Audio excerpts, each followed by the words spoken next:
La crisi ha sigut una crisi ètica? Sí, claríssima, sí. No només perquè hem fet actes de cobdícia, d'injustícia, de frau, de tota aquesta sèrie de coses, no? Perquè estem en una societat en la qual aquests criteris ètics costen d'entrar. Aquesta és una falta nostra, de tota la nostra societat. I la nostra societat, començant per Estats Units i acabant per Xina. Per molta gent, el jo vull equival a jo tinc dret a. Home, que les nostres decisions personals les prenem en funció de les nostres preferències. Jo penso així i aquesta és la meva ètica. Tu penses d'una altra manera? Molt bé, ja tu. Aquesta és la meva. L'argument ètic es sustenta en la llei. Si la llei diu que això es pot fer, això és ètic. Si la llei diu que això no es pot fer, això no és ètic. Per tant, hem renunciat a tenir els nostres criteris morals i ens hem deixat en mans de la col·lectivitat, que en definitiva són els polítics, reunits al Parlament. I hem deixat de parlar de la justícia social a la nostra societat i estem parlant, sí, d'uns drets, però que són el teu i el meu, són diferents, i no tenim cap punt en comú amb tot això. Compartir los deberes recíprocos moviliza mucho más que la mera reivindicación de derechos. Aquesta idea de anem a treure tu i jo endavant això és molt més important que anem a reivindicar tu i jo aquest dret que tenim. Hem perdut el nord de la nostra ètica. No tenim una ètica que sigui capaç de convèncer a molta gent. No hi ha aquesta idea de que una persona és coherent en la seva manera de ser ètica en tota la seva vida, o té que ser-ho en tota la seva vida. Pensem que un pot ser ètic a les 9:05, de deixar de ser-ho a les 9:10 i tornar a ser-ho a un quart de 10. Hem tingut situacions de covardia, de complicitat, de falta de fortalesa, gent que estava en un consell d'administració i que deia no entenc el que estem fent, però ara jo no aixecaré la mà i dic que això no m'agrada, no m'importa que els meus col·laboradors siguin bons o dolents. Si em fan cas, farem les coses ben fetes. Si no són ètics, difícilment podem prendre bones decisions ells i jo. Si vols ser un directiu excel·lent, tens que ser ètic, no et queda un altre remei. I quan siguis ètic també guanyaràs diners. És sostenible l'estat del benestar? Tal com ho hem muntat ara, està molt clar. Nosaltres portem la nostra vida, paguem unes cotitzacions socials i l'Estat ens dona uns serveis de salut, de pensions i de protecció socials. Ja no arriba.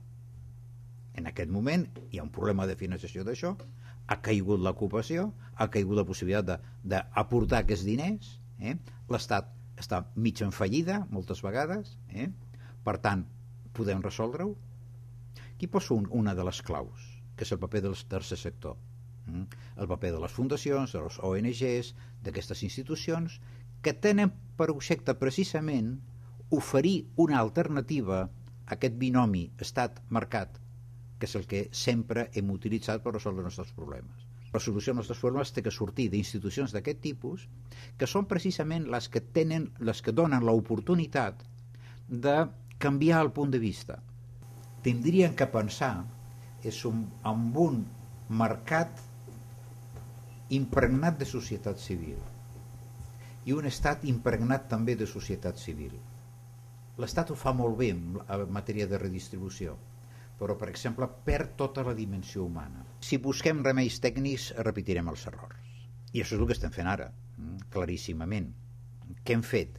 Practicar una política fiscal expansiva, l'estímul de fa un parell d'anys, els 400 euros per persona, el Plan E, tota aquesta sèrie de coses que ha donat lloc a la crisi del deute. Ara no podem pagar. Ara estem enmig de reformes financeres, laborals, de l'estat de benestar, de les pensions, de la competència, de l'educació.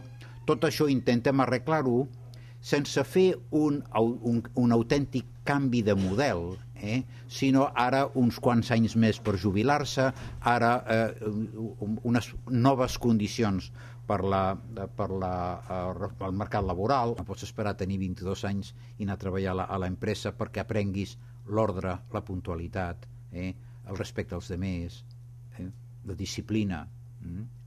T'ho ensenyen al col·legi, t'ho ensenyen a casa. Que moltes vegades aquestes institucions bàsiques, l'escola, la família, la empresa, no estan fent la seva tasca. Hem de recuperar el sentit de l'ètica en la nostra vida. Jo diria, si tingués que posar èmfasi en una cosa, la responsabilitat per les nostres accions. De què sóc responsable jo? De totes les meves accions, de totes les meves omissions.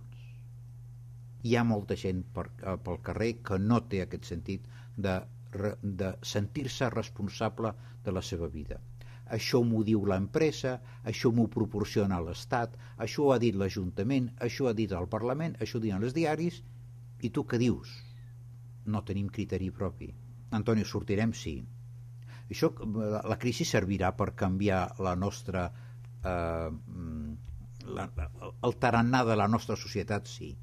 Si som capaços d'aprofitar aquesta crisi per donar-se compte de que necessitem aquest canvi moral, la nostra manera de sortir serà molt diferent. Jo crec que tindríem que fer un esforç per dir com tindríem que plantejar les nostres relacions de treball de forma que això no fos incompatible amb una vida familiar sana.